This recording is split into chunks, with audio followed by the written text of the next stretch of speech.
Il faut dire que jusqu'aujourd'hui au Burkina Faso, c'est l'or qui est le premier produit d'exportation. Mais nous avons lancé le moteur de l'agriculture pour d'abord l'autosuffisance, mais aussi pour le commerce extérieur, l'exportation. Et si vous suivez bien, depuis l'année passée, nous avons lancé l'offensive agricole avec une initiative qui soutient l'offensive. L'objectif, c'est de pouvoir accroître notre production agricole de façon significative, s'autosuffire, mais aussi il y a des produits de rente qu'il faille donc vendre à l'extérieur. Et tout ça doit pouvoir soutenir cette croissance et nous espérons être bien au-dessus de ces chiffres-là. Mais comment se déroulent ces réformes, en fait? Il y a beaucoup de choses, ce sont des réformes difficiles, faut le reconnaître, parce qu'il y a un système qui s'est installé, mais ce n'est pas impossible. Déjà, quand vous regardez notre production céréalière, on a eu une très bonne croissance en 2024. 2025, nous espérons encore faire mieux. Et ce sont des réformes assez courageuses. Quand vous prenez, par exemple, je reste toujours dans l'agriculture, nous avons, par exemple, décidé, à travers l'initiative de l'offensive, de labourer gratuitement les champs de nos paysans.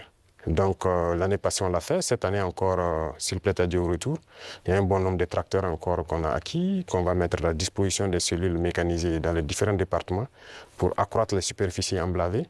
Nous maximisons beaucoup dans la gestion de l'eau, à travers donc une structure qu'on a créée, l'ONBA, pour maîtriser l'eau et pouvoir produire au moins 2-3 fois dans l'année. Parce que si on dépend uniquement des pluies, ça serait difficile. Donc, il y a ce secteur, le secteur minier aussi, que nous allons continuer de booster pour que le pays lui-même exploite ses propres ressources. Donc, nous avons commencé à acquérir des mines. Il y a beaucoup de permis qui sont là, que nous sommes en train de développer. Nos ingénieurs ont pu développer les machines nécessaires pour qu'on puisse exploiter nous-mêmes nos ressources. Donc, si on met à profit ces deux secteurs, et compléter avec l'industrialisation, c'est-à-dire la transformation de nos produits sur place, qui va nous empêcher d'exporter brut, ça va beaucoup nous amener à entraîner en tout cas une très bonne croissance.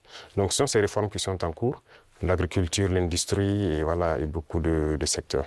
Pensez-vous que la Russie puisse apporter son soutien pour la mise en place de ces réformes? Bien sûr, bien sûr. Beaucoup de soutien et rien que la formation technique et professionnelle, c'est déjà une très bonne chose. Si nous payons des industries, il faut bien des gens qui vont les entretenir et les faire marcher. Et la Russie nous aide dans ce volet. C'est pourquoi je dis que nous avons une très bonne coopération avec le ministère de l'Éducation. Ils vont nous permettre de former des techniciens, des ingénieurs qui doivent pouvoir entretenir tout ce que nous faisons, mais créer nous-mêmes nos propres unités industrielles. Donc ça, c'est très important pour nous. Et dans le commerce aussi, comme je l'ai dit tout de suite, avec la Russie, ça se passe très bien. Et il n'y a pas de raison qu'on ne puisse pas approfondir tout ça. Parlons un tout petit peu de la sécurité. Quelle est la situation sécuritaire actuellement dans votre pays et d'ailleurs dans la région? Oui, dans la région, comme vous savez, la situation sécuritaire, en tout cas, nous essayons d'évoluer sur le champ de bataille. Ça, c'est la première des choses parce qu'il y a plusieurs facteurs qui rentrent en ligne de compte.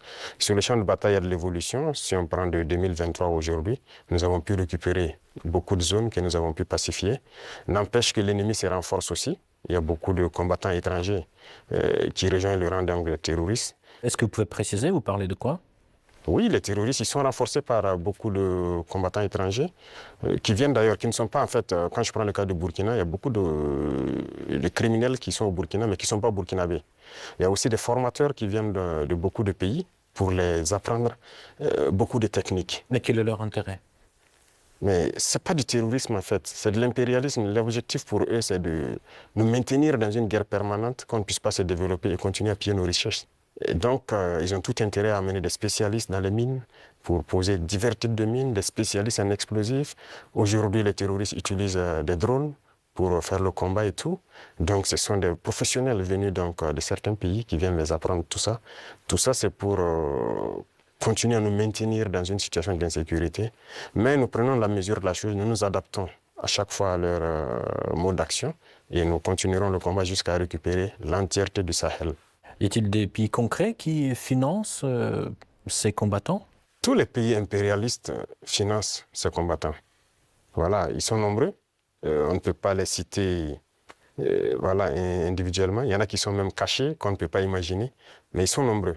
Ils sont nombreux. Il y a ceux qui ne sont pas cachés, qui le déclarent ouvertement. Je parle du récent scandale avec le soutien du terrorisme au Mali. Quel regard portez-vous sur ce qui s'est passé en fait au Mali? Oui, C'est malheureux, ils l'ont déclaré ouvertement qu'ils soutiennent les terroristes. Et nous avons aussi pu remarquer effectivement, avec un certain nombre de technologies que les terroristes ont pu avoir, que ça vient d'eux. C'est malheureux, c'est très malheureux, mais toujours est-il qu'on ne s'apitoie pas sur notre sort. Et nous avons pris la mesure de la chose, nous allons nous adapter, nous allons les combattre et ils ne pourront pas vaincre. C'est ça le plus important pour nous. Comment se poursuit la coopération humanitaire entre le Burkina Faso et la Russie? Ça se poursuit très bien. Je pense qu'il y a beaucoup d'échanges sur beaucoup de volets. Quand je prends le domaine donc, de la santé, parce qu'on a toujours des déplacés qui sont là. Et quand on dit un camp de déplacés, ça veut dire qu'il y a des situations sanitaires souvent compliquées. Et je pense que les services de santé coopèrent bien pour pouvoir appuyer donc, les services de l'action humanitaire pour pouvoir avancer. Et vous avez suivi en 2023, je pense que la Russie a fait un don de blé au Burkina Faso. C'était uniquement donc destiné donc aux personnes déplacées. Mais nous avons fait la promesse au président Poutine que nous ne souhaitons plus être ravitaillés en blé parce que nous allons produire le blé. Et je tiens cette promesse parce que nous avons commencé à produire notre blé en quantité pour satisfaire. Donc ce qui veut dire que la coopération sur ce volet-là nous amène nous-mêmes à nous développer, à booster beaucoup de choses pour pouvoir combler les vides. Face aux tensions géopolitiques actuelles, notamment la guerre tarifaire entre les États-Unis et la Chine, comment le Burkina Faso adapte-t-il sa stratégie économique et diplomatique? Alors, ce monde est en perpétuelle mutation. C'est de la folie, souvent, les choses qu'on voit. Et il faut rester aux aguets et pouvoir s'adapter à tout moment. Et ça, c'est très important parce que nous suivons l'actualité. Il y a une bataille économique un peu partout. Mais a priori, nous commerçons avec la Chine sans problème. Nous achetons beaucoup de choses de la Chine et les Chinois aussi achètent beaucoup de choses chez nous. Il y a des entreprises chinoises qui s'installent chez nous, malgré le fait que les gens ont essayé de dénigrer le Burkina Faso. C'est pareil avec la Russie actuellement. Donc tous les pays qui se battent aujourd'hui pour leur indépendance économique, nous essayons de collaborer mieux avec ces pays. Parce que c'est une forme d'oppression de l'impérialisme. Il y a lieu que ceux qui sont opprimés s'unissent pour faire face à cette hégémonie-là. Donc, a priori, on s'adapte à toute cette situation. Monsieur le Président, quel regard portez-vous sur la récente détérioration des relations avec l'Algérie? Alors, vous avez suivi les événements et je pense que tout le monde comprend comment ça fonctionne. Et nous sommes au regret de voir l'incident qui est arrivé à la frontière donc, algérienne avec le drone qu'ils ont abattu. Et il faut le dire clairement, c'est pas amical. C'est pas amical parce que aucun appareil, on n'abat pas un appareil volant comme ça. Lorsque tout le monde connaît le protocole. Donc il n'y a pas à se voiler la face. Si un appareil traverse votre frontière, même s'il rentre sur votre pays, on l'identifie. Les radars permettent de l'identifier. Et on sait, il appartient à quel pays. Et il y a les relations diplomatiques pour ça. On contacte l'ambassade et il y a des attachés de défense, il y a beaucoup de mécanismes. On les contacte et ils peuvent confirmer si c'est leur appareil ou pas, s'il est sur le territoire par, voilà, peut-être qu'il a besoin d'aide ou bien il a perdu l'orientation et tout ça. Parce qu'un appareil peut être en l'air, il peut avoir des problèmes avec la météo, il est obligé de se cacher derrière les nuages, ça arrive très souvent dans nos pays. Donc un appareil rentre, on les demande, ils disent non, il y a beaucoup de couverture nuageuse, mais il y a en tout cas un phénomène météorologique qui l'amène à venir passer. Il peut avoir un problème technique, il peut demander de l'aide pour qu'on le guide à ce qu'il atterrisse. Donc il y a tellement de facteurs qui peuvent faire qu'un appareil se retrouve dans un espace aérien. On n'abat pas un appareil systématiquement. Le cas est arrivé avec nous. On a souvent vu un appareil américain qui est rentré sur notre territoire, qui faisait donc des reconnaissances et tout. On n'a pas abattu l'appareil. On a pris le soin de contacter l'ambassade américaine, qui ont pris quelques minutes, ils nous ont confirmé que c'est leur appareil et ils ont dégagé l'espace. Donc, on n'abat pas un appareil systématiquement. Donc, c'est un acte délibéré, inamical d'abattre l'appareil et c'est regrettable. Mais si je comprends bien, vous ne fermez pas la porte au dialogue quand même. Non. Il faut que les dirigeants comprennent que nous n'avons pas le choix que de nous unir face à cette situation de soi-disant terrorisme. Parce que c'est un phénomène assez complexe. Et je vous dis que le Burkina était assis dans les années 2012 à regarder le Mali. Et on était, le régime qui était en place était ami avec ces gens-là. Certains vivaient même à Ouagadougou. IAG a vécu à Ouagadougou. C'est la réalité. Mais qu'est-ce qui se passe aujourd'hui? Ils se sont retournés contre nous. Ce pas des gens libres. Ils sont manipulés par les impérialistes et les ordres qu'on les donne, ils donnent à leurs criminels sur le terrain, ils le font. Donc, il faut que chacun comprenne qu'on doit s'unir pour faire face. Il n'y a pas de négociation possible avec ces gens-là. Justement, parlons de cette unité, plutôt cette intégration qui se déroule actuellement au sein de l'AES. Où en est-on actuellement? Ça se passe bien, ça évolue. Nous sommes donc dans la Confédération. Et comme je dis, il y a beaucoup de choses à mettre en place. Voilà. Et il ne faut pas chercher à aller tellement vite et ne pas bien faire. Donc, nous sommes en train d'aller de manière progressive. Il y a beaucoup de structures à mettre en place. Il y a beaucoup de volets à mettre à niveau dans les 3 pays. Parce que vous n'êtes pas sans savoir que sur le point de vue économique, on n'est pas au même niveau. Sur le point de vue militaire, il y a beaucoup de volets. Il faut essayer d'équilibrer. Et donc, ça nécessite la mise en place de beaucoup de structures, beaucoup de rencontres. Et la libre circulation, ça nécessite un certain nombre de paramètres à mettre ensemble. Vous avez dû voir qu'on a fait un gros travail pour aboutir à un document unique de sécurité pour les voyages et tout. Donc, c'est évolutif. Donc, ça se passe très bien.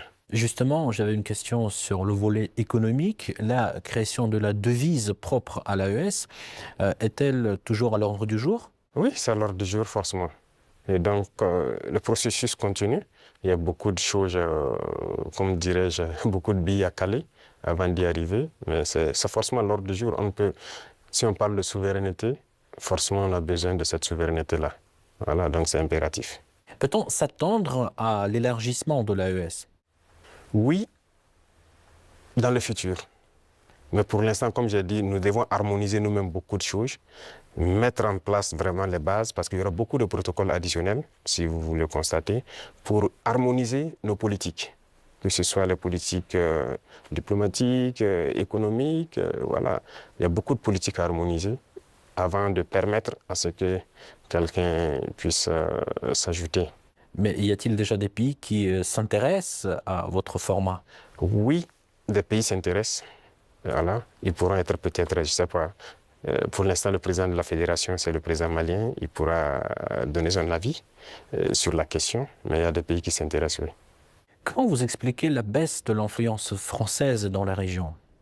Pas uniquement dans le Sahel, mais aussi dans l'Afrique de l'Ouest, par exemple. Je pense que c'est eux-mêmes qui ont contribué à baisser leur influence, parce qu'ils ont une conception paternaliste de nos relations. Et vous voyez, quand vous prenez tout de suite tout ce qu'on fait, tout ce qu'on prend comme initiative, eh bien, c'est la Russie. Et quelqu'un parle, ils sont influencés par la Russie. Tout ce qui se passe, c'est la Russie. Pourquoi ils ont les yeux fermés comme ça? Donc l'Africain n'est pas capable de développer quelque chose. L'Africain n'est pas capable d'inventer, d'innover, de prendre des initiatives. C'est ça que nous combattons.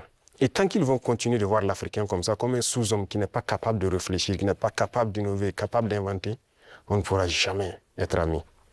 Les époques ont changé. Donc c'est la vision même qu'ils ont du noir. Il faut qu'ils arrêtent ça. Parce qu'en nous traitant comme ça, c'est comme s'ils voient le noir comme un sous-homme.